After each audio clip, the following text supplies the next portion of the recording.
Bismillahirrahmanirrahim. Assalamualaikum warahmatullahi wabarakatuh. Alhamdulillahi rabbil alamin. Wassalatu wassalamu ala ashrafil anbiya'i wa sayyidil mursalin. Nabiyyina Muhammadin wa ala alihi wa sahbihi wa man tabi'ahum bi ihsanin ila yaumiddin. Allahumma inna nas'aluka bi asma'ikal husna wa sifatikal ula an tu'allimana ma yanfa'una wa an tanfa'ana bima 'allamtana wa an tazidana 'ilman wa 'amala wa an taj'ala hadzal 'amal khalisan liwajhikal karim wa an tusahhila lana umurana wa talabana fil 'ilmi wa an tusliha lana qulubana wa syu'unana kullaha wa alla takilana ila anfusina tarfata 'ain innaka waliyyu dzalika wal qadiru 'alaih. Jemaah sekalian, hadirin dan hadirat, ikhwati wa akhwati fillah, a'azzanallahu wa iyyakum. Alhamdulillah, pada kesempatan yang berbahagia ini kita dipertemukan oleh Allah Subhanahu wa taala di majelis yang mulia. Majelis yang di dalamnya kita membahas tentang masalah-masalah agama. Mudah-mudahan pertemuan kita ini benar-benar ikhlas hanya untuk mendapatkan pahala dari Allah Subhanahu wa taala. Dan mudah-mudahan dengan keikhlasan tersebut Allah Subhanahu wa taala memberikan kepada kita semuanya pahala yang agung dan ilmu yang bermanfaat yang bisa memuliakan kita dalam kehidupan dunia ini hingga kehidupan akhirat nanti. Amin amin ya rabbal alamin. Salawat dan salam, keberkahan dan kenikmatan semoga selalu terlimpahkan dan tercurahkan kepada Nabi Agung Muhammad sallallahu alaihi wasallam. Begitu pula kepada seluruh keluarga beliau, seluruh sahabat beliau, dan seluruh kaum muslimin yang mengikuti beliau dan para sahabatnya dengan baik hingga hari akhir nanti. Ikhwati wa akhwati fillah rahimana wa rahimakumullah. Pada kesempatan kali ini kita akan membahas pembahasan yang ke-10 dari kitab Fawaidul Fawaid. Pembahasan yang ke-10 ini berkaitan dengan hak ubudiyah atau hak peribadatan dan tingkatan-tingkatannya. Disebutkan di sini bahwa Allah Subhanahu wa taala itu mempunyai perintah-perintah yang Allah perintahkan kepada para hambanya. Allah Subhanahu wa taala juga punya takdir-takdir yang Allah tetapkan kepada mereka. Allah punya takdir, dan yang dimaksud dengan takdir di sini oleh Ibnu Qayyim rahimahullah taala adalah takdir yang tidak kita sukai, takdir yang buruk. Allah Subhanahu wa taala yang menetapkan takdir-takdir itu kepada para hambanya.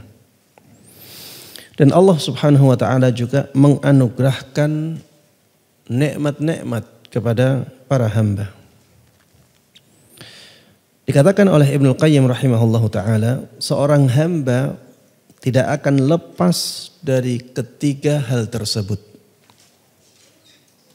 Yang pertama tadi apa? Perintah. Perintah ini ada perintah melakukan sesuatu, ada perintah meninggalkan sesuatu. Tidak mungkin seorang hamba terlepas dari perintah dan larangan Allah Subhanahu wa taala. Kemudian di sana ada takdir, ya. Takdir yang tidak baik, ya, ada musibah, ada kekurangan, dosa-dosa. Seorang hamba tidak bisa lepas dari kekurangan, dari musibah, dari perbuatan dosa. Kemudian Allah Subhanahu wa taala juga punya nikmat. Dan ini jelas, kita sebagai hamba Allah Subhanahu wa taala tidak akan bisa lepas dari nikmat Allah Subhanahu wa taala. Kita hidup itu pasti dengan nikmat Allah. Nyawa kita itu nikmat Allah, badan kita itu nikmat Allah, kesehatan kita itu nikmat Allah, seterusnya. Kita tidak bisa lepas dari nikmat Allah Subhanahu wa taala. Disebutkan di sini, dan takdir Allah ada dua macam. Yang dimaksud dengan takdir di sini adalah takdir yang tidak baik. Ya. Makanya yang disebutkan hanya yang tidak baik saja. Dan takdir Allah ada dua macam, yaitu dalam bentuk musibah. Dan yang kedua yang berupa perbuatan dosa. Jadi musibah-musibah yang terjadi di dunia ini sudah ditakdirkan oleh Allah Subhanahu wa taala. Allah yang menghendakinya. Begitu pula dengan perbuatan-perbuatan dosa hamba-hamba Allah Subhanahu wa taala. Itu semuanya dikehendaki oleh Allah Subhanahu wa taala. Allah yang memutuskan, Allah yang menghendaki, Allah yang mentakdirkan. Hanya Allah yang berhak untuk diibadahi oleh hambanya dalam semua tingkatan di atas, ya. Dalam perintah dan larangannya, dalam takdir buruknya, dan juga dalam nikmat-nikmatnya. Dalam tiga hal ini hanya Allah yang berhak diibadahi. Jadi ada ibadah-ibadah yang berkaitan dengan tiga hal ini. Ibnu Qayyim rahimahullah ta'ala mengatakan, hamba yang paling dicintai Allah adalah hamba yang memahami kewajiban ibadahnya di dalam tingkatan-tingkatan ini dan memenuhi hak ibadah kepadanya. Memenuhi hak-hak ibadah pada tingkatan-tingkatan ini untuk Allah Subhanahu wa ta'ala. Inilah hamba yang paling dekat dengan Allah Subhanahu wa ta'ala. Jadi kalau ada seorang hamba yang bisa tetap menjaga ritme ibadahnya di dalam tiga ibadah, dalam tiga keadaan ini atau dalam tiga hal ini, maka dia adalah hamba yang paling dicintai oleh Allah. Dia benar-benar baik dalam ibadahnya ketika diperintah dan dilarang oleh Allah. Dia benar-benar baik dalam ibadahnya kepada Allah ketika Allah memberikan ujian kepada dia. Baik berupa musibah atau berupa perbuatan dosa. Dia benar-benar baik dalam beribadah kepada Allah Subhanahu wa ta'ala dalam nikmat-nikmatnya. Ketika Allah kasih nikmat, dia gunakan untuk yang baik. Maka dialah orang yang paling dicintai oleh Allah Subhanahu wa ta'ala dan paling dekat dengannya. Adapun hamba yang paling jauh dari Allah Subhanahu wa ta'ala adalah hamba yang tidak mengetahui kewajiban ibadahnya dalam semua tingkatan itu. Taib. Jamaah sekalian rahimana wa rahimakumullah. Setelah penjelasan Ibnu Qayyim rahimahullahu ta'ala tentang hal ini, Ibnu Qayyim menjelaskan bentuk-bentuk ibadah yang berkaitan dengan tiga hal tadi. Apa bentuk ibadah yang berkaitan dengan perintah dan larangan Allah? Apa bentuk ibadah yang berkaitan dengan takdir Allah yang tidak kita sukai? Apa ibadah-ibadah yang berkaitan dengan nikmat yang Allah berikan kepada kita? Beliau katakan di sini ubudiyah. Ubudiyah itu maksudnya perbuatan ibadah. Perbuatan ibadah seorang hamba dalam konteks perintah Allah diwujudkan dengan melaksanakan perintah tersebut secara ikhlas dan dengan cara mengikuti tuntunan Rasulullah sallallahu alaihi wasallam. Inilah ibadah yang berkaitan dengan perintah-perintah Allah Subhanahu wa taala. Bagaimana kita menyikapi perintah Allah Subhanahu wa taala dengan ibadah? Caranya adalah dengan mentaati perintah itu. Melakukan perintah tersebut dengan ikhlas dan sesuai tuntunan. Kalau tidak ada keikhlasannya, Allah tidak akan terima. Sama, kalau tidak ada atau tidak sesuai dengan tuntunan nabinya, juga Allah tidak akan terima. Harus memenuhi dua syarat ini. Benar-benar ikhlas dan sesuai dengan tuntunan Nabi Muhammad sallallahu alaihi wasallam. Kemudian Ibnu Qayyim rahimahullahu taala mengatakan ubudiyah atau perbuatan ibadah seorang hamba dalam konteks larangannya. Bagaimana menyikapi larangan Allah dengan ibadah ini? Adalah dengan menjauhi larangannya. Dengan menjauhi larangan tersebut, tidak melakukannya, meninggalkannya. Dengan alasan karena takut kepada Allah. Karena ingin mengagungkannya. Dan karena cinta kepada Allah Subhanahu wa ta'ala. Ini alasan-alasan ketika kita menjauhi larangan-larangan Allah Subhanahu wa ta'ala. Karena kita takut Allah, takut siksanya, takut kemurkaannya. Kita takut dihukum oleh Allah Subhanahu wa ta'ala. Kita takut dibiarkan oleh Allah Subhanahu wa ta'ala. Kemudian karena ingin mengagungkan Allah Subhanahu wa ta'ala. Allah yang maha agung itu sangat tidak pantas untuk tidak kita jauhi larangan-larangannya. Sangat tidak pantas kita melanggar larangan-larangan Allah yang maha agung itu. Dan karena kita sangat mencintai Allah Subhanahu wa ta'ala. Baik, yang berikutnya. Ubudiyah atau perbuatan beribadah. Perbuatan ibadah seorang hamba dalam konteks musibah yang ditakdirkan atasnya. Bentuk ibadah yang berkaitan dengan musibah yang Allah timpakan kepada kita. Ini takdir yang berupa musibah. Bagaimana kita beribadah menghadapi musibah? Caranya dengan bersabar menghadapinya.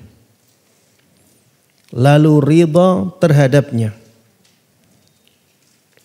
Dan bersyukur. Kemudian bersyukur atas adanya musibah tersebut. Ini 3 tingkatan yang disebutkan oleh Ibnu Qayyim rahimahullahu taala untuk orang yang mendapatkan musibah. Sebenarnya di sana ada 4 tingkatan. Tapi yang disebutkan oleh Ibnu Qayyim adalah tentang ibadah. Sedangkan yang keempat itu bukan ibadah. Jadi orang kalau kena musibah itu ada 4 keadaan. 3 keadaan dia melakukan ibadah. 1 keadaan dia melakukan kemaksiatan. Ada orang yang ketika ditimpa musibah dia marah kepada Allah Subhanahu wa taala. Dia suudzon kepada Allah Subhanahu wa taala. Dia tidak sabar. Dia melakukan sesuatu yang diharamkan. Ini keadaan yang pertama dan ini bukan bentuk ibadah. Ini tidak disebutkan oleh Imam Ibnu Qayyim rahimahullah ta'ala karena ini bukan bentuk ibadah. Orang yang kedua adalah orang yang sabar. Orang yang sabar ketika mendapati musibah. Musibah datang dia bersabar. Orang yang kedua adalah orang yang ridha dengan musibah. Ini lebih tinggi tingkatannya. Orang yang ketiga adalah orang yang bersyukur dengan adanya musibah. Apa bedanya tingkatan-tingkatan ini. Syekh Muhammad ibn Saleh Al-Utsaimin rahimahullahu ta'ala menjelaskan tentang perbedaan-perbedaannya. Beliau mengatakan, wa ammas sabiru faqad qama bil wajib. Was sabiru huwa alladhi yatahammalul musibah. Adapun orang yang bersabar ketika menghadapi musibah, maka dia telah menunaikan kewajibannya. Orang yang sabar adalah orang yang menahan diri terhadap musibah yang terjadi. Ay yara annaha murratun wa syaqqah. Maksudnya orang ini melihat musibah itu adalah sesuatu yang pahit, sesuatu yang berat, wa sa'bah, sesuatu yang sulit, wa yakrahu wuqu'aha, dan dia benci, dia tidak senang kepada musibah tersebut. Walakinnahu yatahammal, akan tetapi dia menahan dirinya, menahan diri dari melakukan sesuatu yang dimurkai oleh Allah Subhanahu wa taala. Wa yahbisu nafsahu 'ani syai'il muharram, dan dia menahan dirinya dari melakukan sesuatu yang diharamkan. Wa hadza wajibun. Inilah orang yang sabar. Tingkatan sabar itu tingkatan yang seperti ini. Ada musibah datang, dia merasa musibah itu berat, dia tidak suka datangnya musibah itu, tapi dia menahan dirinya. Dia tidak mau melakukan hal-hal yang dimurkai oleh Allah Subhanahu wa taala.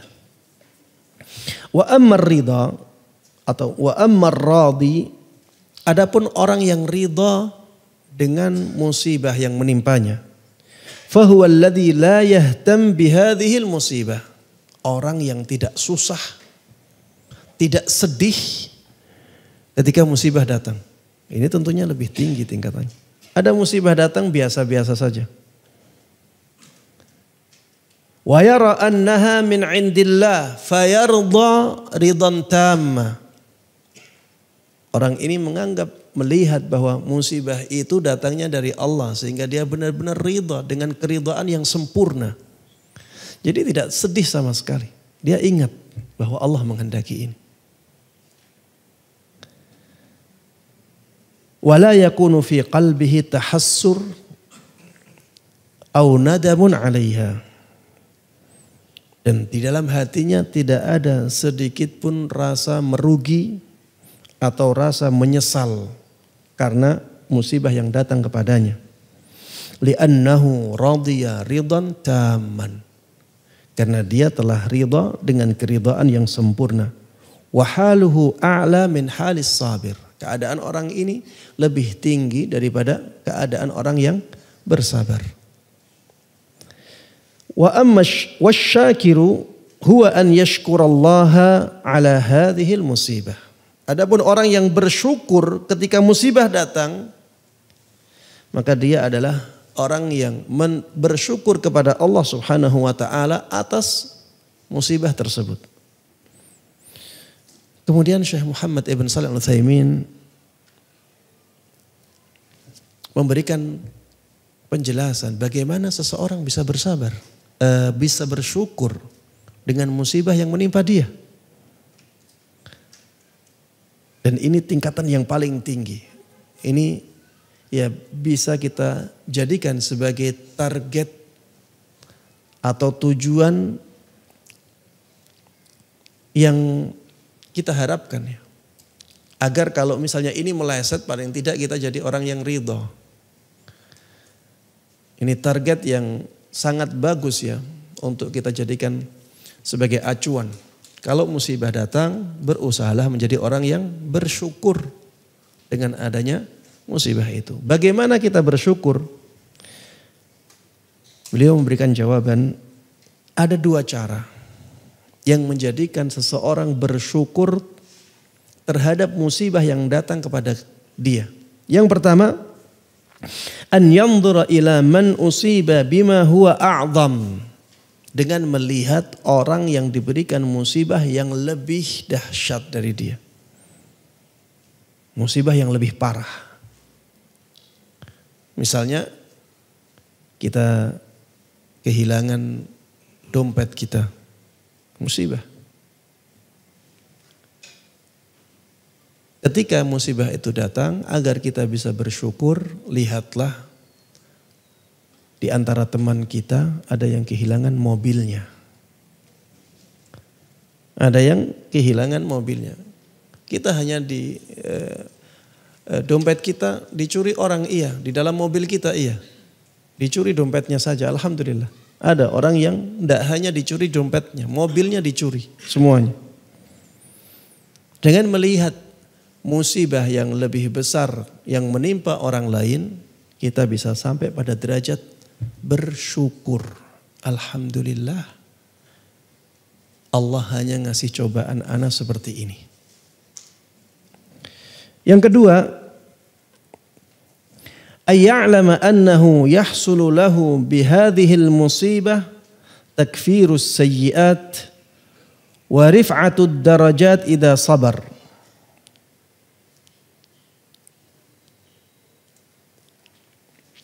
Fama fil akhirati khairun mimma fid dunya.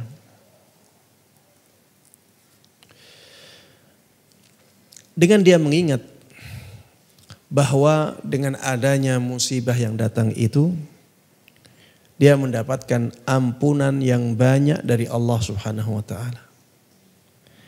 Dia juga akan mendapatkan derajat yang tinggi di sisi Allah Subhanahu wa ta'ala.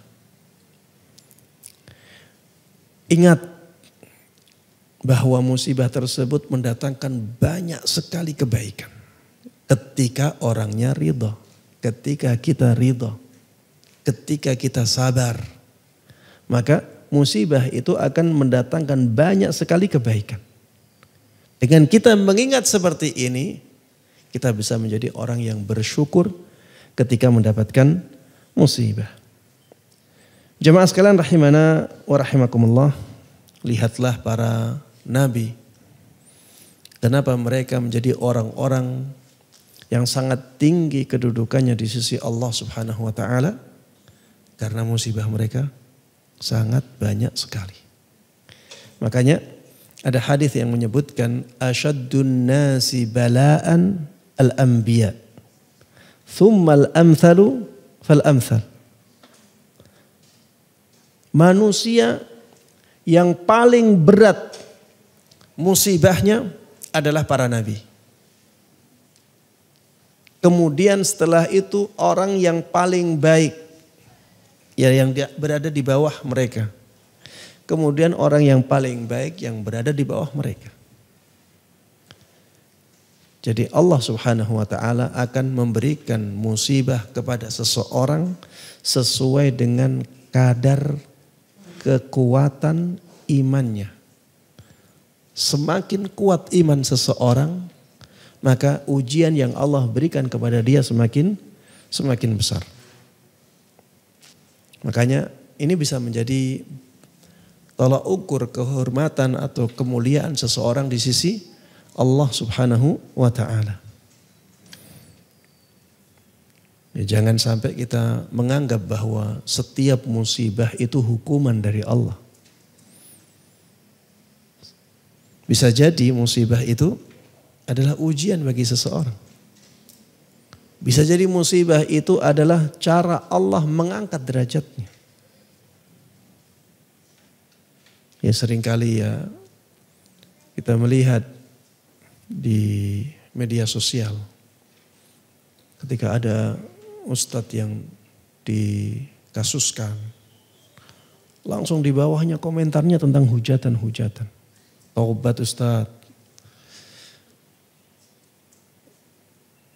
Disuruh rujuk kepada pemahaman yang sesuai dengan dia. Ya seperti ini tidak benar ya.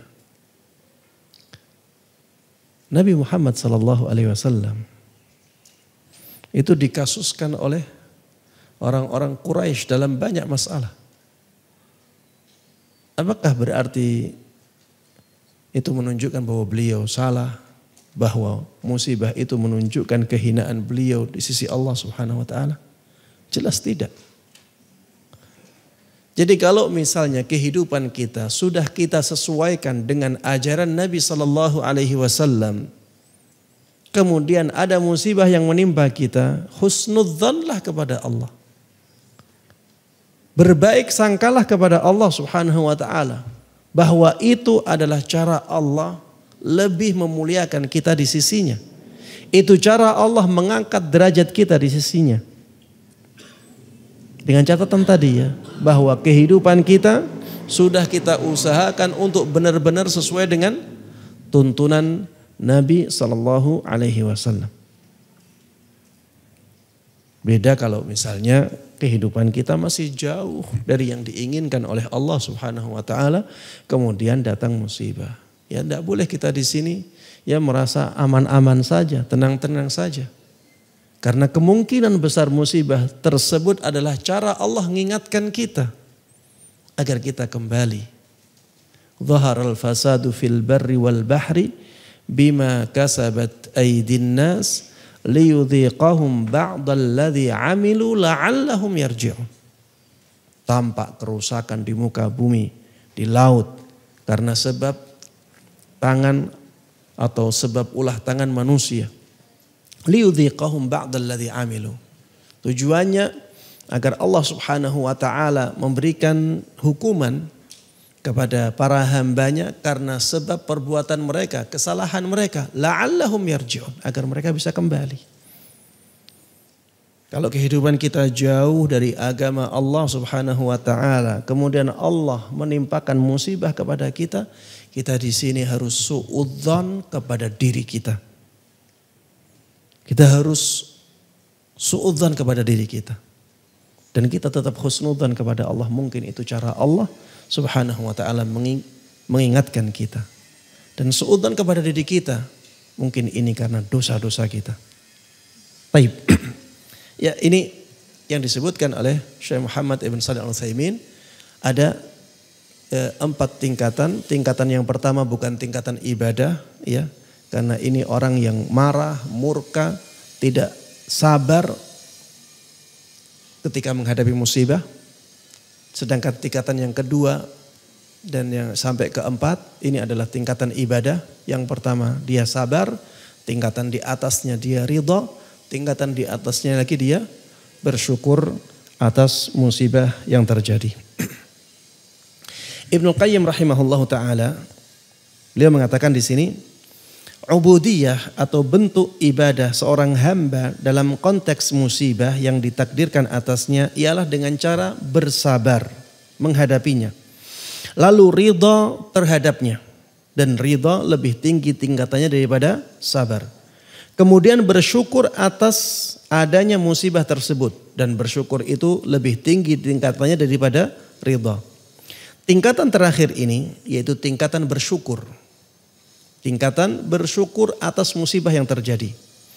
Tingkatan terakhir ini hanya dapat diraih oleh seorang hamba apabila hatinya benar-benar telah mencintai Allah Subhanahu wa taala. Dia meyakini kebaikan pilihan Allah baginya, meyakini kebaikan Allah terhadapnya, mengetahui kelembutan Allah kepadanya, meyakini adanya kebaikan Allah di dalam musibahnya. Meskipun pada dasarnya orang tersebut ya tidak menyukai musibah. Ya, sebelum musibah datang dia tidak suka. Siapa yang suka musibah? Semua orang tidak suka dengan musibah. Tapi ketika musibah datang dia bisa mensyukuri musibah tersebut. Ya dengan perantara atau dengan wasilah yang tadi disebutkan oleh Syekh Muhammad Ibn Shalih Al-Utsaimin. Di sini juga disebutkan oleh Ibnu Qayyim rahimahullahu taala, ya, ketika seseorang benar-benar mencintai Allah. Kalau kecintaannya sudah sangat tinggi jamaah, maka musibah-musibah yang dia tahu datangnya dari Allah, ya tidak akan mempengaruhi hati dia. Dia tetap mencintai Allah, bahkan bersyukur dengan adanya musibah yang didatangkan oleh Allah kepada dia. Ya, dengan keyakinan bahwa musibah tersebut adalah kebaikan Allah terhadap dia, kelembutan Allah kepada dia. Dengan keyakinan-keyakinan seperti ini, maka seseorang bisa benar-benar bersyukur kepada Allah Subhanahu wa taala atas musibah yang ditimpakan kepadanya. Baik. Berikutnya, ubudiyah hamba atau bentuk peribadatan seorang hamba dalam konteks perbuatan dosa yang ditakdirkan atasnya adalah dengan segera bertaubat dan melepaskan diri dari perbuatan dosa itu. Ya, kalau misalnya kita sebagai manusia tidak bisa luput dari dosa. Kullu bani Adama khata'. Semua anak Adam itu pasti banyak salahnya. Jatuh ke dalam kesalahan. Maka bentuk ibadah yang bisa kita lakukan ketika kita terjatuh ke dalam dosa adalah dengan meminta ampun kepada Allah Subhanahu wa taala, dengan bertaubat dan dengan meninggalkan dosa tersebut. Sebutkan di sini dengan segera bertaubat dan melepaskan diri dari perbuatan dosa itu, seraya tunduk dan memohon ampunan dengan penuh penyesalan. Ia meyakini bahwa hanya Allah yang dapat melepaskannya dari dosa itu. Dan hanya Allah yang dapat menyelamatkannya dari dampak dosa tersebut. Dia juga meyakini bahwa jika perbuatan-perbuatan dosa itu terus dilakukan oleh dia, niscaya dosa-dosa itu akan menjauhkannya dari Allah Subhanahu wa taala. Juga akan membuatnya terusir dari pintu Allah Subhanahu wa taala hingga ia menyadari bahwa dosa-dosa itu merupakan bahaya yang tidak dapat dihindari tanpa pertolongan Allah Subhanahu wa taala. Bahkan ia merasakan bahaya yang ditimbulkan oleh dosa-dosa tersebut lebih besar daripada bahaya yang menimpa badannya.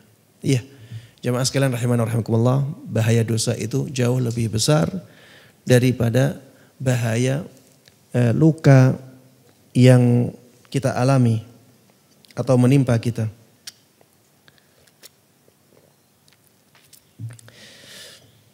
Sakit di badan jemaah sekalian rahimana rahimakumullah, itu efeknya hanya ketika di dunia saja, dan itu pun biasanya tidak lama. Beda dengan dosa. Dosa itu menyerang hati kita. Dan hati itu menjadi sesuatu yang sangat mempengaruhi keadaan lahir batin kita. Ketika hati ini diserang oleh dosa, maka tentunya efeknya sangat besar. Efek buruknya sangat besar. Dosa itu sebagaimana disebutkan oleh Nabi kita Muhammad sallallahu alaihi wasallam akan mendatangkan noktah-noktah hitam. Akan mendatangkan kotoran-kotoran hitam. Ketika kita berdosa, akan ada titik hitam yang ada di hati kita. Allah torehkan titik hitam itu. Kalau berdosa lagi, ada titik hitam lagi. Berdosa lagi, ada titik hitam lagi. Kalau kita banyak dosanya, hati kita akan menjadi hitam. Ya, ini bukan sesuatu yang bisa diindra ya. Ini bukan sesuatu yang bisa diindra. Jadi ini sesuatu yang maknawi.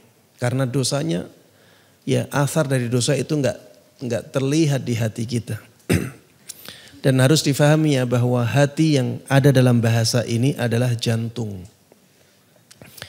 Jantung. Itulah yang dimaksud dengan hati dalam perkataan ini. Jadi kalau kita lihat jantungnya orang yang bermaksiat, yang ahli maksiat dengan jantungnya orang yang ahli ibadah, mungkin sama-sama merah-merah saja. Nggak ada hitamnya. Kecuali kalau mungkin dia perokok, ya bisa sampai ke sana mungkin pengaruh hitamnya. Tapi rokok kan sesuatu yang kasat mata memang.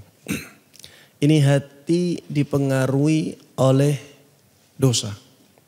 Kata Rasulullah sallallahu alaihi wasallam, "Innal 'abda idza akhta'a khati'ah nukitat fi qalbihi nuktatun sauda."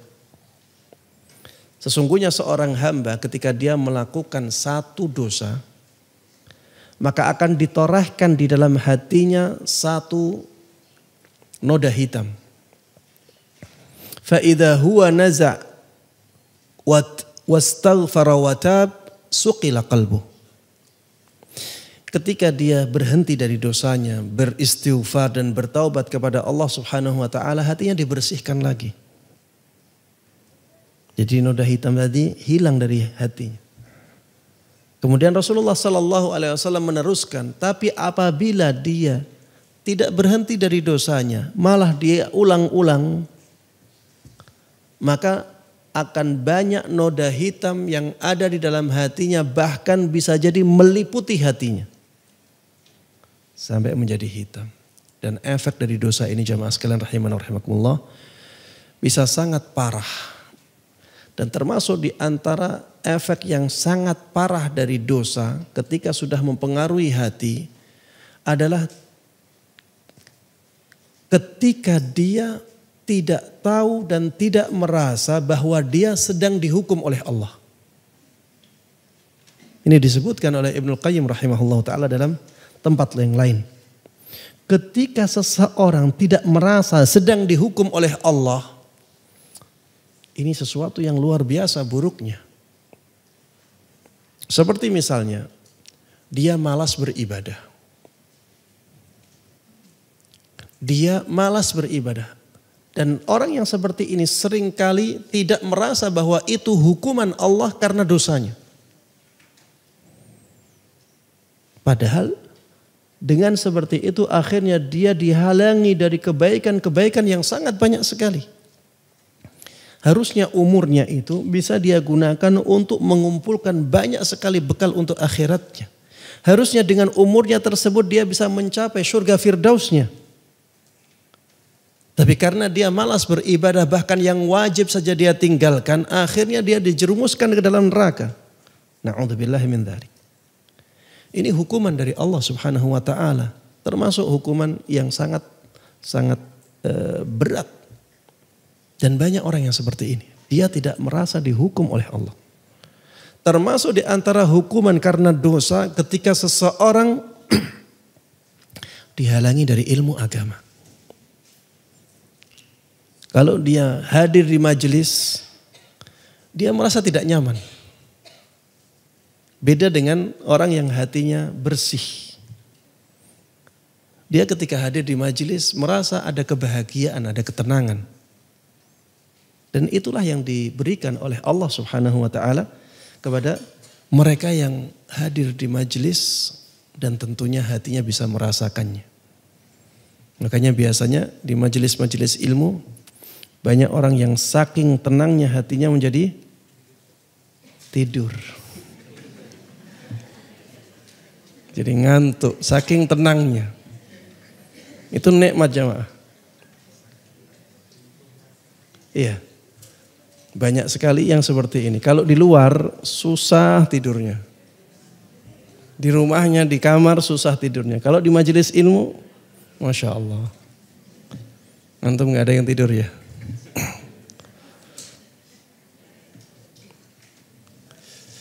Karena memang ya Rasulullah Sallallahu Alaihi Wasallam menyebutkan seperti itu. Wa majtama'a qaumun fi baitin min buyutillah yatluna kitaballah wa yatadarrasunahu bainahum illa nazalat alaihimus sakinah. Tidaklah seorang hamba berkumpul di salah satu dari rumah-rumah Allah Subhanahu wa taala, mereka membaca ayat-ayat Allah Subhanahu wa taala, kecuali akan turun kepada mereka ketenangan. Ya, akan tenang. Dan saking tenangnya ada beberapa yang ngantuk. Baik. Sampai mana tadi kok? Iya. Allah hukum seorang hamba karena dosanya. Di antara hukuman tersebut adalah ketika dia dihalangi dari ilmu agama. Banyak orang yang ketika mendengar kajian, mendengar saja itu tidak ya, hatinya malah benci. Apalagi sampai menghadiri kajian ilmu. Ini hukuman dari Allah Subhanahu wa taala. Karena dosanya. Ya, dia berdosa, akhirnya hatinya menjadi hitam. Sampai-sampai hati tersebut tidak bisa melihat dengan baik. Yang baik dianggap keburukan, yang keburukan dianggap kebaikan. Ini juga ya luar biasa. Jamaah sekalian rahimana wa rahimakumullah. Coba lihat orang-orang yang belum semangat untuk mendekat kepada Islam. Mendengar azan benci. Dipermasalahkan mikrofon, ya, speaker untuk azan dipermasalahkan. Tapi mereka tidak mempermasalahkan sama sekali ya speaker yang digunakan untuk membunyikan musik yang sangat besar. Tidak ada masalah. Enggak mempermasalahkan itu. Yang dipermasalahkan adalah speaker yang digunakan untuk mengumandangkan azan. Orang-orang yang hatinya bersih, hatinya jernih, merasa ini sesuatu yang terbalik. Kenapa speaker azan dipermasalahkan sedangkan yang itu tidak dipermasalahkan? Cingkrang dipermasalahkan. Padahal di sana ada orang yang lebih cingkrang dari itu. Iya. Sampai betisnya kelihatan. Sampai di atas lutut. Tidak ada masalah dari zaman dulu. Tapi ketika hanya di atas mata kaki sedikit dipermasalahkan. Padahal itulah yang baik. Rasulullah SAW mengajarkannya seperti itu. Nanti jenggot dipermasalahkan. Yang tidak ada jenggotnya tidak dipermasalahkan sama sekali. Padahal Rasulullah SAW dahulu berjenggot. Jadi jamaah sekalian rahimana wa rahimakumullah, ada orang-orang yang melihat yang ma'ruf jadi mungkar, yang mungkar jadi ma'ruf. Karena memang keadaan hatinya yang sudah dihalangi oleh noda-noda yang dia dapatkan dari dosa-dosanya. Nas'alullaha as-salamata wal afiyah. Taib. Kemudian Ibnu Qayyim rahimahullahu taala mengatakan dengan keyakinan dan kesadaran tersebut hamba tadi berlindung kepada ridha Allah Subhanahu wa taala dari kemurkaannya. Ya, dia melakukan dosa kemudian beristighfar, bertaubat kepada Allah Subhanahu wa taala dan dia meyakini bahwa tanpa Allah Subhanahu wa taala dia tidak bisa meninggalkan dosa itu. Dia tidak bisa selamat dari dosa tersebut. Dia juga meyakini ya bahwa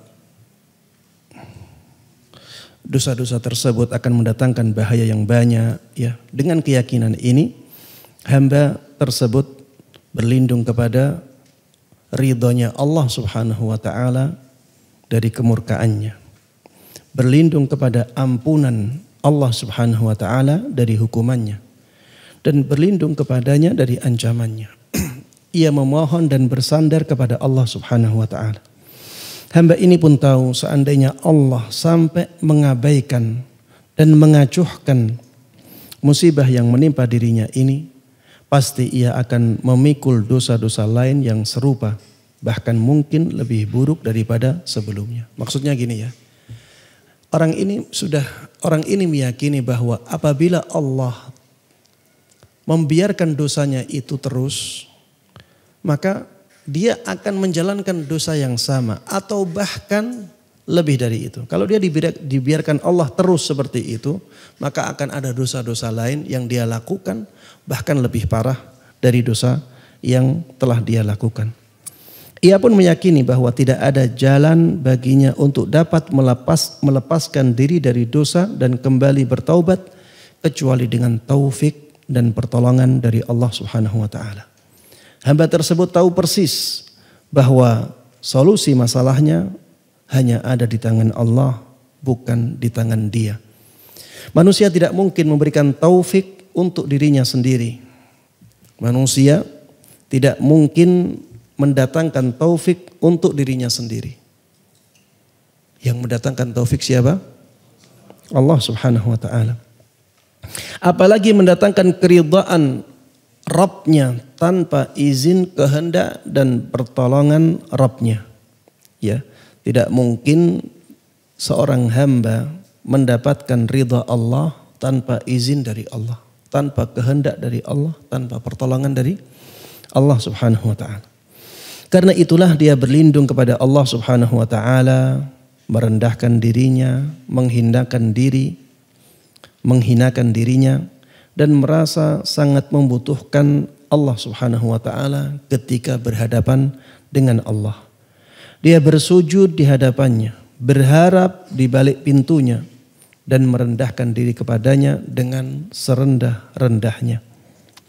Dalam kondisi demikian, seorang hamba merasa bagaikan makhluk yang paling hina, menganggap dirinya sebagai orang yang paling membutuhkan Allah Subhanahu wa taala. Ia merasa Allah lah yang paling dia inginkan dan paling dia cintai. Karena dialah harapan satu-satunya. Ya, Allah harapan satu-satunya bagi dia. Ya, ketika dia melakukan dosa. Allah harapan dia satu-satunya. Hanya Allah yang bisa mengampuni dosa-dosanya. Hanya Allah yang bisa menghentikan dosanya itu. Hanya Allah yang bisa menyelamatkan dia dari dosa tersebut. Baik. Aktivitas badannya selalu terikat dengan ketaatan kepada Allah dan hatinya senantiasa bersujud di hadapannya. Ia sangat yakin bahwa tidak ada kebaikan dalam dirinya atau karena sebab dia atau yang berasal dari dirinya. Ya, tidak ada kebaikan ya dari dirinya atau karena sebab dia ya atau ada dalam dirinya, tetapi semua kebaikan hanyalah milik Allah. Kebaikan yang ada di dalam dirinya itu bukan milik dia, tapi milik Allah Subhanahu wa taala. Tetapi semua kebaikan hanyalah milik Allah, berada di tangan Allah, karena sebab Allah dan berasal dari Allah. Hanya Allah lah yang menganugerahkan nikmat kepadanya. Allah yang memberikan nikmat itu meskipun pada dasarnya ia tidak berhak menerimanya. Ya, kalau kita renungkan dalam kehidupan kita ya jemaah. Sebenarnya nikmat-nikmat ini tidak kita pantasi untuk kita terima. Nikmat itu berdasarkan nikmat yang lain dari Allah Subhanahu wa taala. Bahkan syukur kita pun sebenarnya nikmat dari Allah. Jadi kita bisa bersyukur itu karena nikmat dari Allah, karena pertolongan dari Allah, karena taufik dari Allah. Dan perbuatan syukur kita ini pun nikmat dari Allah yang harusnya kita syukuri dengan perbuatan lain, dengan syukur lain. Dan syukur lain itu tidak mungkin kita lakukan kecuali dengan nikmat Allah yang lain lagi. Jadi sebenarnya kita tidak pantas dengan nikmat Allah yang kita terima saat ini. Baik. Dan Allah tetap menurunkan nikmat tersebut kepadanya meskipun ia sedang hanyut dalam perbuatan dosa yang dimurkainya. Dia berpaling darinya, mengacuhkan perintahnya dan bermaksiat kepadanya. Ya, seringkali kita merasakan ini coba. Kita berdosa, tapi Allah masih kasih nikmat. Dan banyak orang-orang di sekitar kita pun demikian. Banyak orang berdosa, tidak ingat Allah sama sekali, tidak ada beban dalam melakukan kemaksiatan itu, tapi Allah kasih dia nikmat. Banyak orang yang seperti ini. Orang-orang yang seperti itu jelas ya. Jelas bahwa kenikmatan itu sebenarnya tidak dia pantasi. Dia tidak pantas mendapatkan nikmat itu. Tapi Allah Subhanahu wa taala ya terus kasih dia nikmat sebagai bentuk apa? Istidraj. Istidraj ya. Ini umpan dari Allah Subhanahu wa taala. Ya, dikasih terus. Kemudian ketika nanti dia benar-benar pantas dengan hukuman Allah Subhanahu wa taala, ketika itu Allah turunkan hukumannya. Taib jamaah sekalian rahimana wa rahimakumullah. Inilah ya pembahasan yang ke-10 yang berkaitan dengan hak-hak ubudiyah,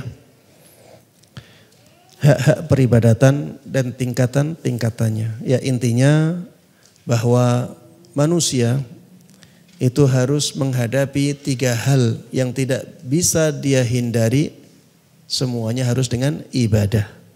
Ya, ketika yang menimpa dia adalah musibah, maka dia harus melakukan ibadah yang berkaitan dengan musibah itu. Ketika yang menimpa dia adalah dosa-dosa, ya, maka dia harus beribadah kepada Allah yang sesuai dengan keadaan dosa itu, ya, beristighfar, bertaubat kepada Allah Subhanahu wa taala.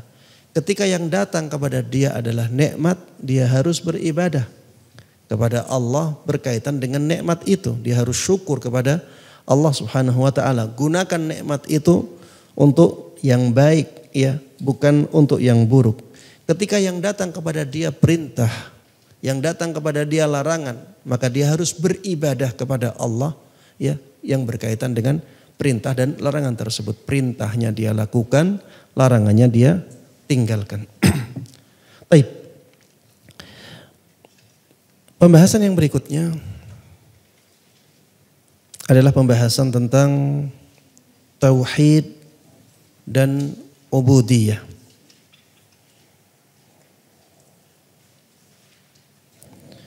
Pembahasan tentang tauhid dan ubudiyah. Disebutkan di dalam kitab Al-Musnad dan kitab Sahih Abi Hatim, riwayat dari sahabat Abdullah bin Mas'ud. Ia mengatakan bahwa Rasulullah sallallahu alaihi wasallam pernah bersabda, apabila seorang hamba ditimpa kegelisahan atau ditimpa kesedihan, lalu dia membaca doa ini, maka Allah Subhanahu wa taala akan menghilangkan kecemasan dan kesedihannya. Dan Allah Subhanahu wa taala akan menggantikan semua itu dengan kegembiraan. Doa tersebut sebagaimana disebutkan dalam riwayat ini, Allahumma inni abduk, ibnu abdik, ibnu amatik, nasiyati biyadik, madin fiyya hukmuk, adlun fiyya qada'uk, as'aluka bikulli ismin huwa lak, sammaita bihi nafsak, aw anzaltahu fi kitabik, aw 'allamtahu ahadan min khalqik, aw ista'tharta bihi fi 'ilmil ghaibi 'indak, an taj'ala al-Qur'ana rabi'a qalbi wa nura sadri wa jalaa'a huzni wa dhahaba hammi wa ghammi. Inilah doa yang bisa kita baca untuk menghilangkan kecemasan, kesedihan yang menimpa kita. Dan dengan doa ini Allah Subhanahu wa taala akan gantikan kesedihan dan kecemasan tersebut dengan kebahagiaan, kegembiraan. Apa arti dari doa ini? Allahumma, ya Allah, inni abduk, sesungguhnya aku adalah hambamu. Ibnu abdik, aku adalah hamba, aku adalah anak dari hamba laki-lakimu. Ibnu amatik, aku anak dari hamba perempuanmu. Nasiyati biadik, ubun-ubunku di tanganmu ya Allah. Madin fiyya hukmuk, keputusanmu harus berlaku untukku. Keputusan Allah Subhanahu wa taala itu tidak bisa kita tolak. Pasti akan berlaku untuk kita. Pasti akan kita alami. Adlun fiyya qada'uk, ketentuan Allah Subhanahu wa taala, takdir Allah Subhanahu wa taala kepadaku adalah sebuah keadilan. Takdir Allah itu pasti adil. Walaupun kadang-kadang kita tidak mengetahui sisi keadilannya. Kadang-kadang kita tidak tahu sisi adilnya di mana karena keterbatasan akal kita. Tapi yang jelas Allah itu maha adil dalam semua keputusannya, dalam semua takdirnya. As'aluka bikulli ismin huwalak. Ya, yang tadi itu semuanya ya berupa pengakuan penghambaan kita, pengakuan rendahnya kita di hadapan Allah Subhanahu wa taala dan pujian bagi Allah Subhanahu wa taala. Kemudian kita mengajukan permohonan. As'aluka bikulli ismin huwalak. Aku memohon kepadamu ya Allah dengan semua nama yang Engkau miliki. Sammaita bihi nafsak. Nama yang Engkau sebut dirimu dengan nama itu. Au anzaltahu fi kitabik. Atau nama itu Engkau turunkan di kitabmu. Au 'allamtahu ahadan min khalqik. Atau nama itu Engkau ajarkan kepada salah seorang dari hambamu, dari makhlukmu. Aw ista'tharta bihi fi ilmil ghaibi indak. Atau nama itu hanya Engkau yang tahu. Hanya Engkau yang tahu, tidak ada yang lain yang tahu nama tersebut. An taj'alal Qur'ana rabi'a qalbi. Agar Engkau menjadikan Al-Quran sebagai penyejuk hatiku. Wa nura sadri. Engkau jadikan Al-Quran sebagai cahaya dadaku. Wa jalaa huzni. Engkau jadikan Al-Quran itu sebagai pelipur laraku. Wa dhahaba hammi wa ghammi. Dan Engkau jadikan Al-Quran sebagai pengusir kecemasan dan keresahanku.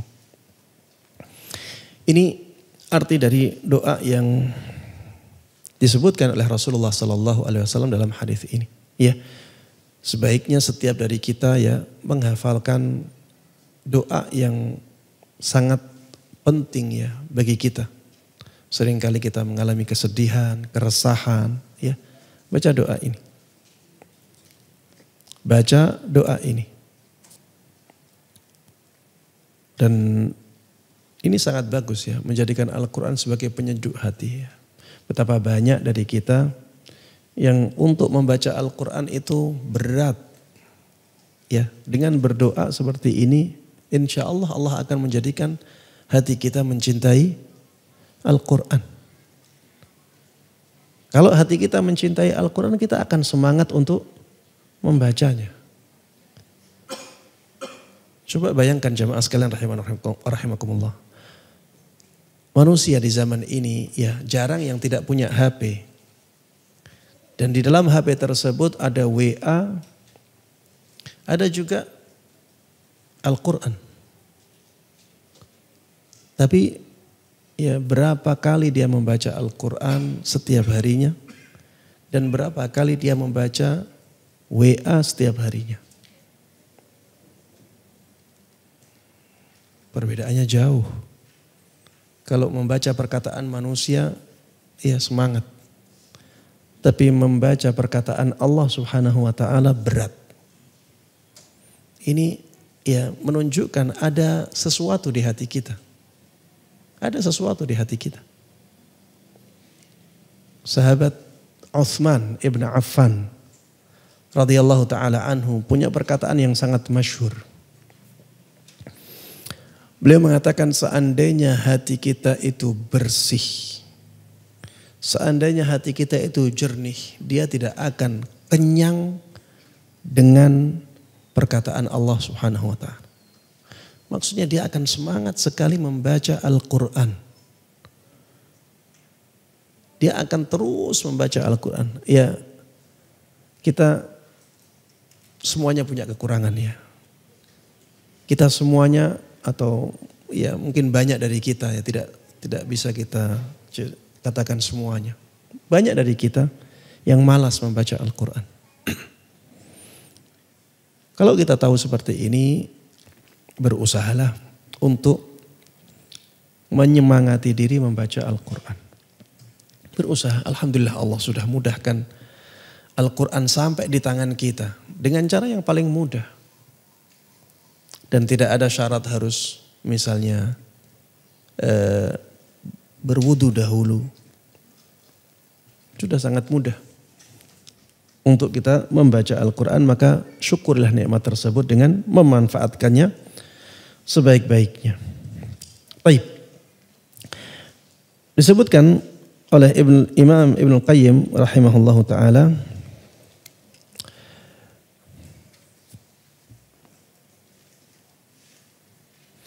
setelah riwayat ini, ya riwayat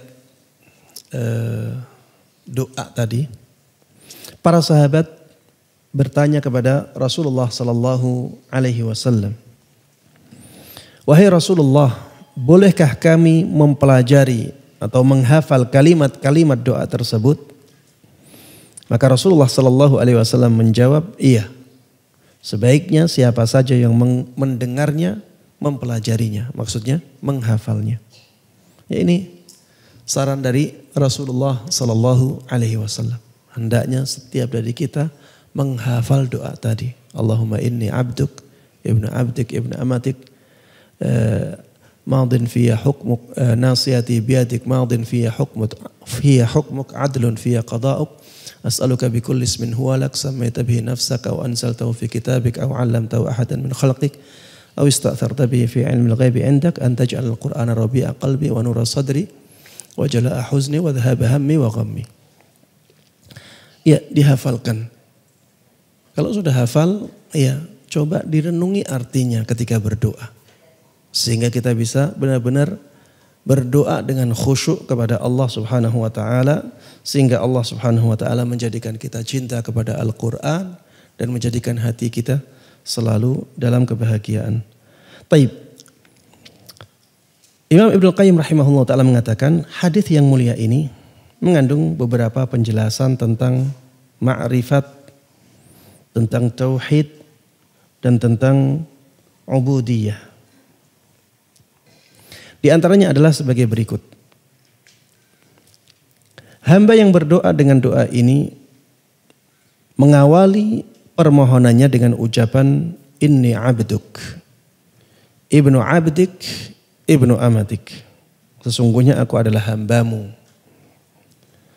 anak hamba laki-lakimu, anak hamba perempuanmu. Ungkapan ini mencakup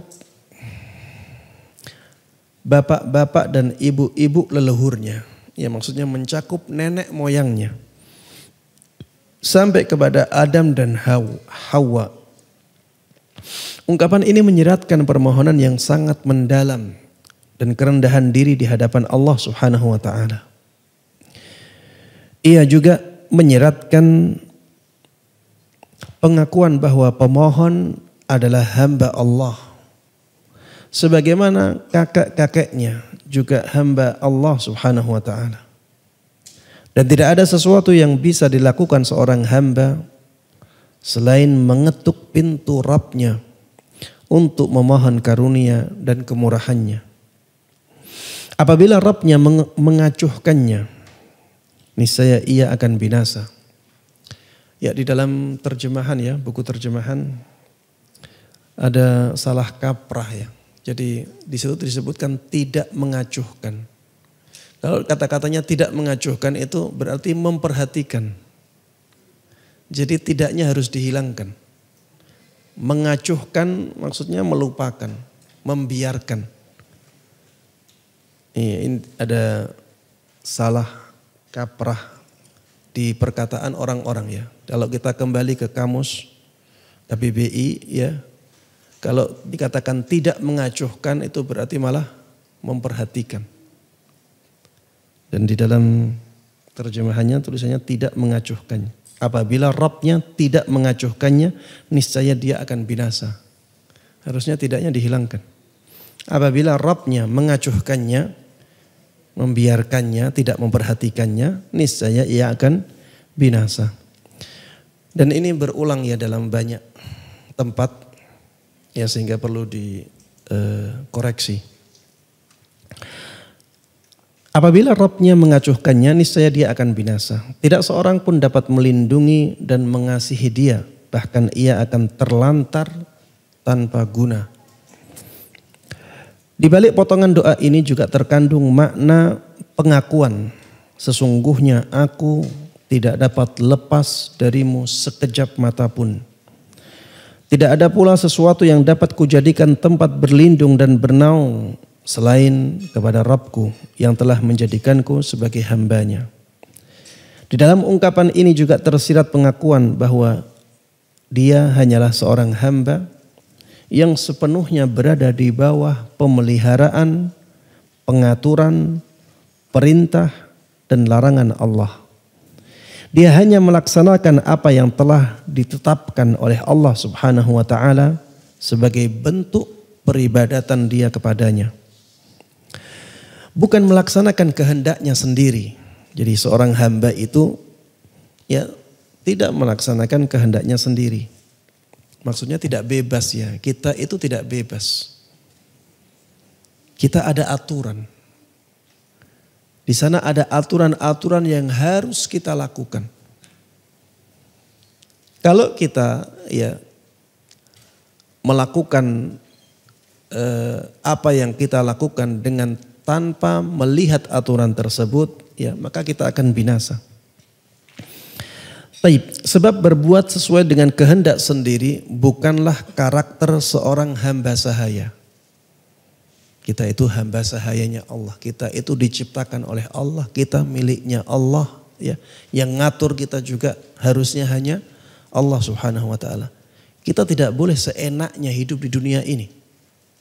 Kita hidup di dunia ini sebagai hamba Allah, harusnya kita hidup sesuai dengan aturan-aturan Allah Subhanahu wa taala. Seorang hamba sahaya karakternya seperti itu, dan kita hamba sahayanya Allah Subhanahu wa taala. Sebab berbuat sesuai dengan kehendak sendiri bukanlah karakter seorang hamba sahaya, akan tetapi ia merupakan karakter para raja dan orang-orang yang merdeka, dan kita bukan. Kita bukan raja, kita bukan orang-orang yang merdeka. Maksudnya di hadapan Allah. Yang raja itu Allah Subhanahu wa taala. Yang merdeka itu Allah Subhanahu wa taala. Sedangkan kita hamba sahaya. Dan kita tidak merdeka. Kita harus menerapkan aturan-aturan Allah Subhanahu wa taala. Adapun para budak, tugas mereka hanyalah sekedar mengabdi kepada tuannya. Ya, kita budaknya Allah, maka tugas kita hanya mengabdi kepada Allah Subhanahu wa taala sebagai Tuhan kita dan Tuhan kita. Orang-orang yang bersikap demikian adalah para hamba yang senantiasa taat kepada Allah Subhanahu wa taala, dan karenanya Allah menisbatkan penyebutan mereka kepada dirinya. Sebagaimana dalam firman-Nya, Inna ibadi laisa laka alaihim sultan. Sesungguhnya hamba-hambaku, engkau wahai iblis tidak akan dapat berkuasa atas mereka. Yang dimaksud dengan hamba-hambaku di sini adalah hamba Allah yang selalu taat kepada Allah. Jadi sebenarnya hamba-hambaku itu kan mencakup orang-orang yang bermaksiat juga. Orang-orang yang bermaksiat, orang-orang yang di luar Islam. Mereka hamba Allah tidak? Tapi mereka tidak Allah sebut sebagai hamba-hamba Allah di dalam ayat ini. Inna ibadi laisa laka alaihim sultan. Sesungguhnya hamba-hambaku, engkau wahai iblis tidak akan dapat menguasai mereka. Engkau tidak akan berkuasa atas mereka. Engkau tidak bisa mengalahkan mereka. Yang dimaksud dengan hamba-hambaku di sini adalah mereka yang taat kepada Allah. Mereka yang selalu berusaha untuk melakukan ketaatan-ketaatan kepada Allah, itulah yang dimaksud dengan hamba-hambaku di sini. Ini menunjukkan kemuliaan mereka. Ini menunjukkan kemuliaan mereka. Sebenarnya semuanya hamba Allah. Tapi yang dimaksud dengan hamba Allah di sini adalah mereka yang punya kedudukan yang tinggi karena ketaatan-ketaatannya kepada Allah Subhanahu wa taala. Orang-orang yang seperti itu tidak akan bisa dikalahkan oleh iblis. Begitu pula dalam firman-Nya, wa ibadur rahman alladzina yamshuna 'alal ardi hauna. Hamba-hambanya Rabb yang Maha Pengasih adalah orang-orang yang berjalan di muka bumi dengan rendah hati.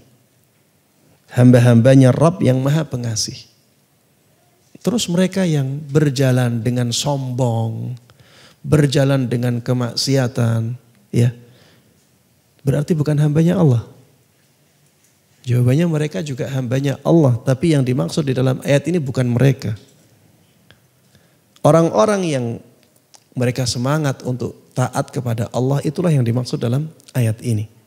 Mereka lah yang dicintai oleh Allah Subhanahu wa ta'ala. Ini bentuk pemuliaan dari Allah Subhanahu wa ta'ala kepada hamba-hambanya yang taat kepadanya. Makanya Allah nisbahkan mereka kepada dirinya. Allah sandarkan mereka kepada diri Allah Subhanahu wa ta'ala. Wa ibadur rahman. Hamba-hambanya Allah yang Maha Pengasih. Yang tadi, inna ibadi, hamba-hambaku. Jadi mereka disandarkan kepada Allah Subhanahu wa ta'ala. Adapun manusia yang durhaka kepadanya, mereka dikatakan hamba sebatas karena Allah lah yang menciptakan dan memiliki mereka. Sehingga penisbatan mereka kepada Allah seperti penisbatan semua rumah kepada kekuasaannya. Berbeda dengan penisbatan hamba-hamba Allah yang taat. Penisbatan mereka seperti penisbatan Baitul Haram kepada Allah Subhanahu wa ta'ala.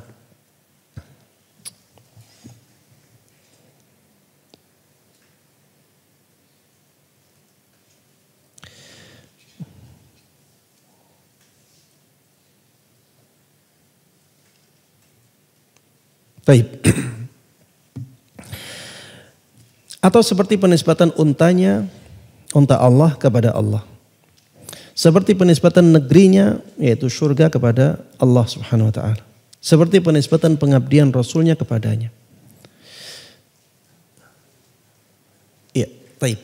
Tadi disebutkan bahwa Allah menyebut hamba-hambanya yang taat dengan apa?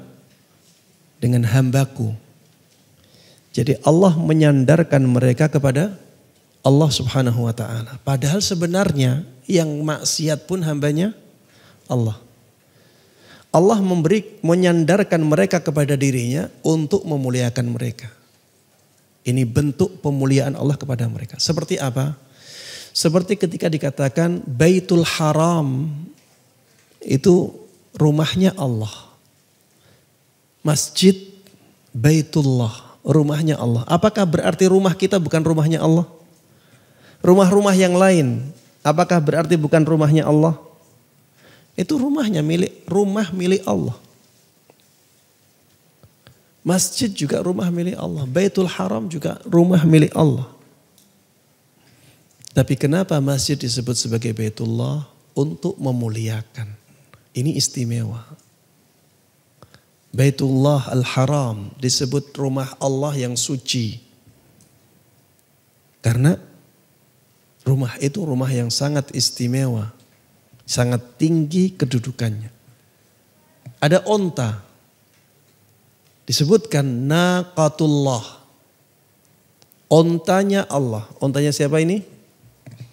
Nabi Saleh. Ya, mukjizatnya Nabi Saleh mengeluarkan onta dari batu. Onta itu disebut onta Allah. Ontanya Allah. Apakah onta-onta yang lain bukan ontanya Allah? Jawabannya onta-onta yang lain pun milik Allah. Tapi ini disebut sebagai onta Allah karena istimewa. Ini menunjukkan bahwa onta ini kemuliaannya sangat tinggi. Begitu pula dengan surga. Ya, disebut sebagai negeri Allah Subhanahu wa ta'ala. Padahal ya dunia juga ini juga milik Allah semuanya. Tapi karena yang itu istimewa, itu mulia, itu disebut atau disandarkan kepada Allah Subhanahu wa ta'ala. Rasulullah sallallahu alaihi wasallam disebut sebagai hamba Allah. Subhanalladzi asra bi'abdihi. Maha suci Allah subhanahu wa ta'ala yang mengisrakan hambanya. Apakah berarti nabi-nabi yang lain bukan hamba Allah? Apakah berarti kita bukan hamba Allah? Tidak. Tapi Allah ingin menunjukkan bahwa Rasulullah sallallahu alaihi wasallam itu punya kemuliaan yang sangat tinggi di sisinya. Sehingga Allah sebut sebagai hambanya. Allah sandarkan Nabi Muhammad sallallahu alaihi wasallam kepada Allah dalam penyebutannya. Ini menunjukkan kemuliaan. Kemudian di akhir dari pembahasan ini Ibnu Qayyim mengatakan penjelasan ini dikuatkan oleh penggalan-penggalan firman Allah berikut ini, ya. Disebutkan di sini wa in kuntum fi raibim mimma nazzalna ala abdina fa'tu bi suratin min mithli. Apabila kalian ragu terhadap kebenaran Al-Quran yang kami turunkan kepada hamba kami. Siapa hamba kami di sini? Nabi Muhammad sallallahu alaihi wasallam. Apakah yang lain bukan hambanya Allah? Yang lain hambanya Allah juga. Tapi Allah sandarkan Nabi Muhammad kepada dirinya di sini karena memang keistimewaan, kemuliaan yang sangat tinggi yang dimiliki oleh Nabi kita Muhammad sallallahu alaihi wasallam. Apabila kalian masih ragu tentang kebenaran Al-Quran yang kami turunkan kepada hamba kami, maka silahkan datangkan satu surat saja yang sepertinya. Dan subhanallah ya, di zaman Nabi SAW, ketika bahasa Arab sedang tinggi-tingginya, sedang di atas puncaknya, kefasihan orang Arab ketika itu tidak ada yang menandinginya. Mereka tidak mampu untuk mendatangkan satu surat saja seperti Al-Quran. Padahal satu surat itu cukup 3 ayat saja. Cukup seperti inna a'tainakal kautsar fasalli li rabbika wanhar inna syani'aka huwal abtar. Cukup seperti itu saja. Tapi mereka tidak mampu. Ini menunjukkan bahwa Al-Quran itu benar-benar dari Allah subhanahu wa ta'ala. Dan subhanallah ya, sampai zaman kita ini mukjizat Al-Quran itu masih tampak jemaah. Bahkan bisa dilihat oleh orang-orang awam sekalipun. Bisa dilihat oleh orang-orang yang tidak tahu bahasa Arab sekalipun. Kita misalnya bisa buktikan itu dengan mengatakan kepada orang-orang, coba silahkan kalian menghafal kitab suci selain Al-Quran. Coba tantang orang selain kaum muslimin, siapa yang hafal kitab Taurat? Siapa yang hafal kitab Injil? Datangkan satu saja. Satu saja di seluruh dunia ini. Kita akan sulit untuk mendapatkannya. Kalau dia hafal yang mana? Tapi Al-Quran jemaah. Ketika Allah katakan walaqad yassarnal Qur'ana lidzikri fahal min muddakir. Kami benar-benar telah menjadikan Al-Quran itu mudah untuk diingat. Tidakkah ada yang mengambil pelajaran? Karena Allah katakan ini, makanya Al-Quran itu mudah untuk dihafalkan.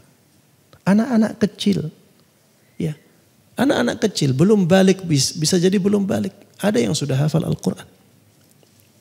Padahal dia nggak paham apa isinya. Tapi kita tes bisa. Mukjizat Al-Quran. Subhanallah ya, di zaman kita ini. Dengan majunya teknologi. Dengan majunya cara orang memanipulasi. Sudah ada cara yang luar biasa untuk memalsukan Al-Quran. Tidak ada yang bisa. Karena Allah sudah mengatakan inna nahnu nazzalna dzikra wa inna lahu lahafizun. Kami benar-benar yang menurunkan Al-Quran. Dan kami yang benar-benar akan menjaganya. Wa inna lahu lahafizun. Ada kata-kata inna, ada kata-kata la. Inna itu sesungguhnya kami. Lahu untuk Al-Quran itu lahafizun, benar-benar akan menjaganya. Dan kata-katanya hafiz, bukan la ahfaz, tapi la hafidh, la hafidhun. Dan itu menunjukkan makna yang terus menerus. Allah akan jaga Al-Quran ini sampai hari kiamat. Tidak ada satu huruf pun dimasukkan, tidak bisa. Memang orang bisa nulis dan memasukkan huruf bisa. Tapi silahkan dia sebarkan. Ketahuan semuanya. Satu huruf pun ketahuan jemaah. Bahkan harokat ketahuan. Harokatnya. Hurufnya masih sama. Titik jemaah. Bisa ketahuan. Titik. Ada salah satu titik misalnya. Ketahuan. Karena Allah yang menjaganya. Ya adapun kitab-kitab lain. Ya. Coba kitab-kitab di agama lain. Berapa versi? Banyak versi. Mereka pun berdebat ini yang benar yang mana. Al-Quran dari zaman dulu sampai zaman sekarang. Hanya satu ya. Dan itu ya mukjizat yang bisa didapatkan bahkan atau bisa dilihat bahkan oleh orang-orang awam. Bahkan Al-Quran jemaah bisa dijadikan sebagai obat ya. Jadikan ruqyah. Orang yang sakit tiba-tiba sembuh. Dengan ruqyah. Ini sesuatu yang luar biasa. Ini mukjizat jemaah. Yang Allah abadikan alhamdulillah ya sampai hari akhir nanti. Kemudian ayat yang berikutnya subhanalladzi asra bi'abdihi. Maha suci Allah yang telah memperjalankan hambanya, mengisrakan. Ini isra itu berjalan di malam hari. Ya, isra itu memperjalankan di waktu malam hari. Dan di sini disebutkan hambanya, yaitu hamba Allah. Yang dimaksud di sini siapa? Nabi kita Muhammad sallallahu alaihi wasallam. Taib. Kemudian firman Allah Subhanahu wa taala wa annahu lamma qama 'abdullahi yad'uhu. Dan bahwasanya tatkala hamba Allah Muhammad berdiri menyembahnya, ya berdiri menyembah atau beribadah kepadanya. Yad'uhu kadu yakununa alaihi libada. Taib. Ini ya pembahasan tentang tauhid dan ubudiyah. Dengan demikian kita akhiri kajian kita sampai di sini. Ya mudah-mudahan apa yang kita bahas bersama bermanfaat untuk kita semuanya. Mudah-mudahan Allah berkahi ilmu kita. Dan mudah-mudahan Allah Subhanahu wa ta'ala memberikan taufiknya kepada kita semuanya untuk bisa mengamalkan dan bisa menyebarkan semua ilmu yang sampai kepada kita dengan baik dan mudah. Amin amin ya rabbal alamin. Wa sallallahu wa sallama wa baraka ala nabiyina Muhammadin wa ala alihi wa sahbihi wa man tabi'ahum bi ihsanin ila yaumiddin. Walhamdulillahi rabbil alamin. Baik, ada pertanyaan?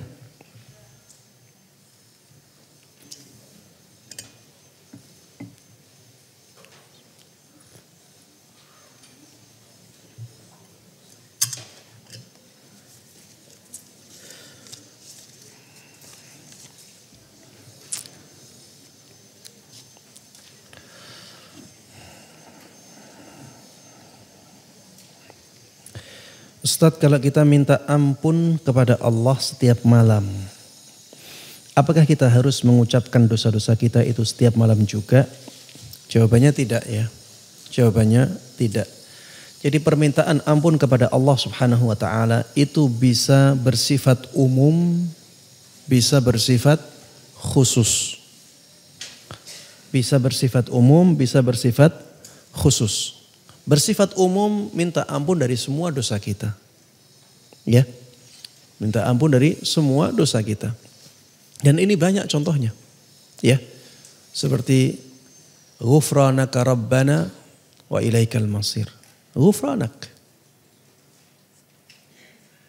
Ghufranak, ampunanmu ya Allah. Jadi ampunan. Ampunan dari apa? Ya maksudnya dari semua dosa. Rabbana zalamna anfusana wa illam taghfir lana wa tarhamna lanakunanna minal khasirin. Wahai Rabb kami telah menzalimi diri kami. Kami telah menzalimi diri kami sendiri.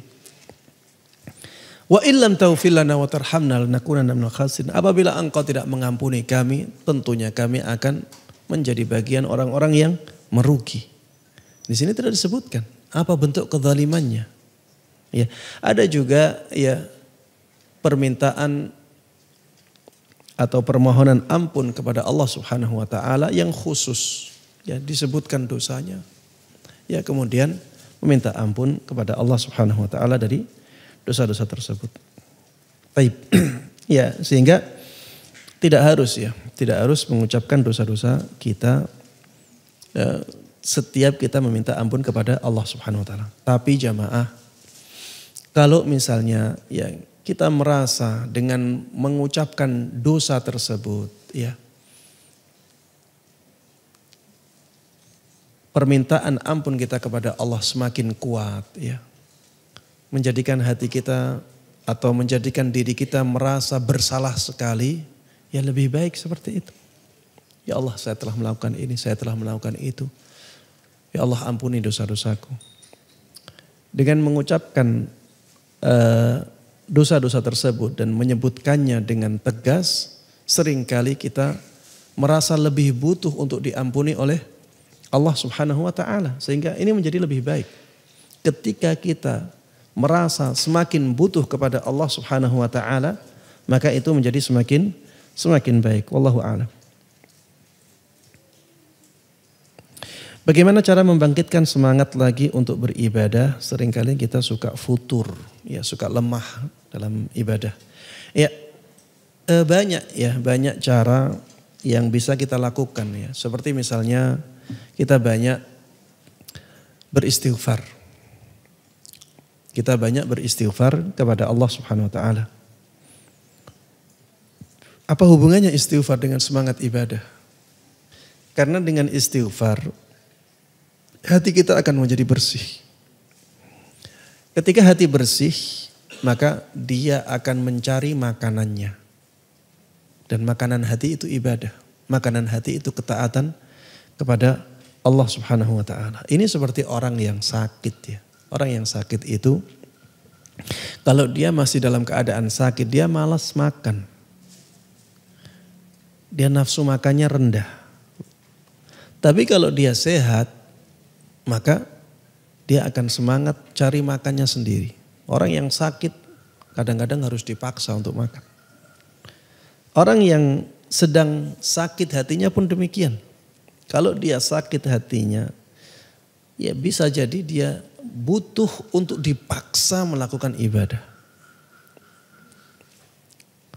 Tapi nanti kalau dia hatinya sudah sembuh, ya dia akan semangat sendiri dalam melakukan ibadah. Intinya yang pertama, banyak beristighfar, banyak bertaubat kepada Allah Subhanahu wa taala. Ya dengan lisan ya. Astaghfiruka wa atubu ilaik, astaghfiruka wa atubu ilaik, atau astaghfirullah wa atubu ilaih, astaghfirullah wa atubu ilaih. Allahumma ufirli, Allahumma ufir warham wa tub alayya innaka antat tawwabur rahim. Allahumma ufir wa tub alayya innaka antat tawwabur rahim. Ya intinya kita minta ampun kepada Allah ulang-ulang dengan lisan kita. Kemudian yang kedua, ya mulai ibadah dengan yang kecil-kecil, yang sederhana. Yang penting mulai paksa untuk memulai ibadah, walaupun itu kecil. Karena ibadah yang kecil itu kalau diterima oleh Allah Subhanahu wa taala akan menarik ibadah yang lainnya. Yang ketiga, jemaah sekalian rahiman rahimakumullah, dekatilah orang-orang yang semangat ibadah. Dekati orang yang semangat ibadah. Antum kalau misalnya di rumah sendirian, tidak melihat orang-orang sholat qobliyah atau sholat ba'diyah, antum males. Paling yang antum lakukan sholat wajibnya saja. Tapi kalau di masjid, antum melihat ada banyak orang sholat qobliyah, antum menjadi semangat untuk sholat. Karena lingkungan. Kita juga ya, kita itu harus punya teman-teman yang punya semangat ibadah. Teman dekat kita, ya kita usahakan dia semangat dalam beribadah kepada Allah Subhanahu wa taala agar semangat dia itu bisa mempengaruhi semangat kita. Kemudian juga ya yang termasuk cara yang sangat penting untuk kita lakukan adalah banyak berdoa. Dan Rasulullah SAW telah mengajarkan doa tersebut. Misalnya, Allahumma ya musarrifal qulub, sarrif qalbi ala ta'atik. Wahai zat yang menggerakkan hati, gerakkan hatiku untuk beribadah kepadamu. Gerakkan hatiku untuk beribadah kepadamu. Ulang-ulang doa ini.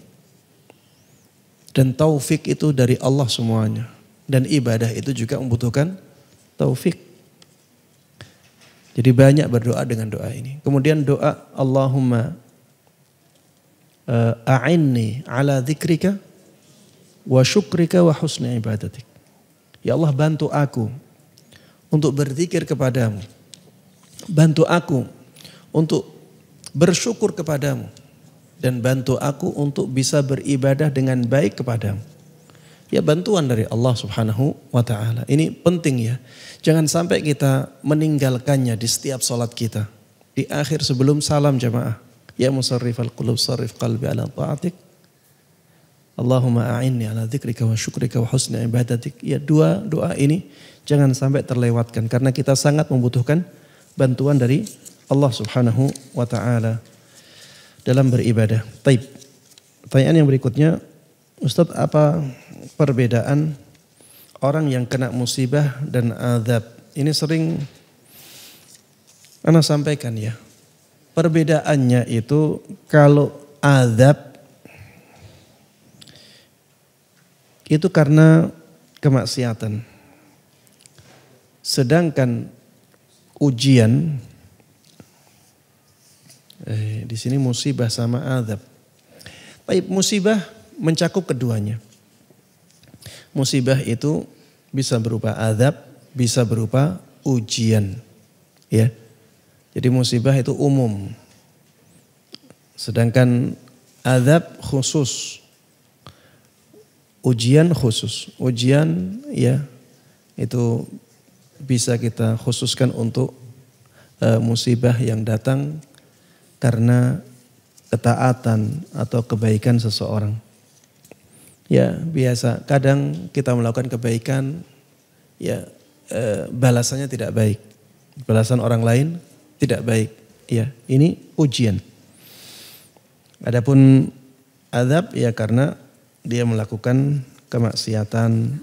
Ya, ada orang mabuk-mabukan, kemudian nyetir mobil dalam keadaan mabuk, kemudian dia kecelakaan. Ya, ini kita katakan diazab oleh Allah. Ini azab.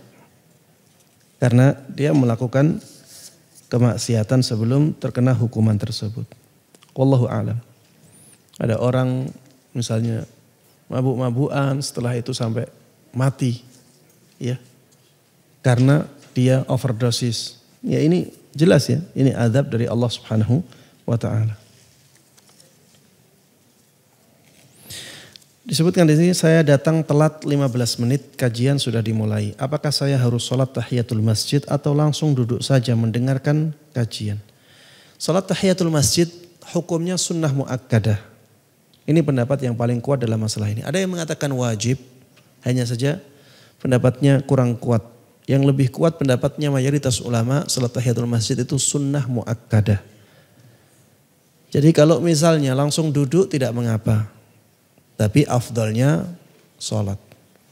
Afdalnya sholat kalau misalnya ada tempat untuk sholat. Ya. Kalau misalnya tempatnya tidak ada dan kalau kita sholat akan mengganggu banyak orang, ya lebih baik kita tidak sholat. Ya, karena ada efek mengganggu orang lain. Wallahu a'lam.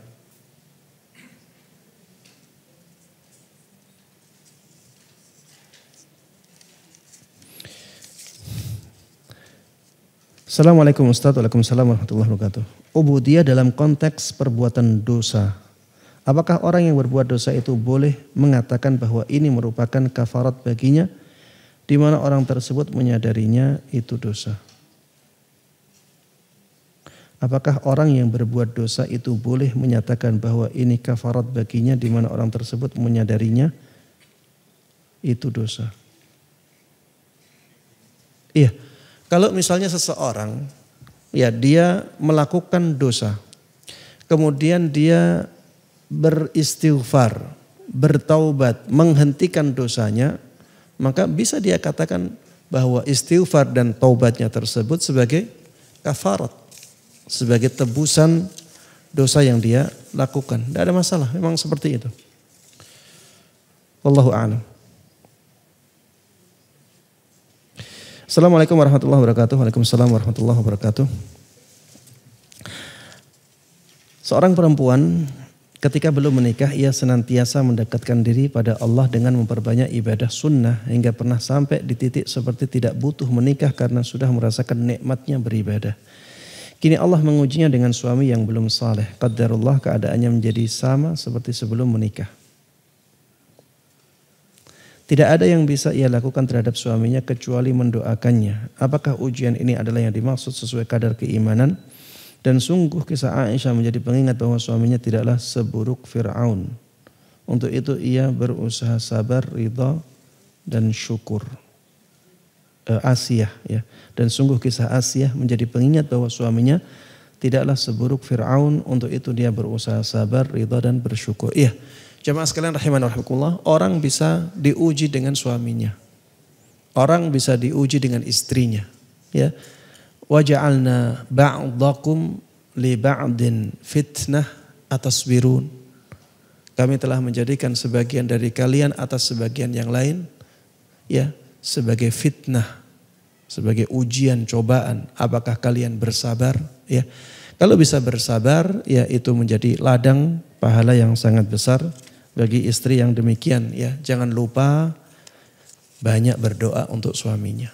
Ya, kalau tadi disebutkan banyak beribadah kepada Allah, ya. Dalam sujud-sujudnya banyaklah berdoa untuk suaminya. Semoga Allah Subhanahu wa taala memperbaiki keadaan suaminya, membuka hatinya, ya, untuk menerima kebenaran-kebenaran dan semangat dalam menjalankan kebaikan. Wallahu a'lam. Baik, jemaah sekalian rahimani wa rahimakumullah, karena waktu sudah mepet waktu asar, kita akhiri kajian kita sampai di sini. Mudah-mudahan ya apa yang kita bahas bersama bermanfaat dan Allah berkahi. Amin amin ya rabbal alamin. Wassallallahu wasallam wa baraka ala nabiyina Muhammadin wa ala alihi wa sahbihi wa man tabi'ahum bi ihsanin ila yaumiddin. Wa subhanakallahumma wa bihamdika asyhadu an la ilaha illa anta astaghfiruka wa atubu ilaik. Assalamualaikum warahmatullahi wabarakatuh.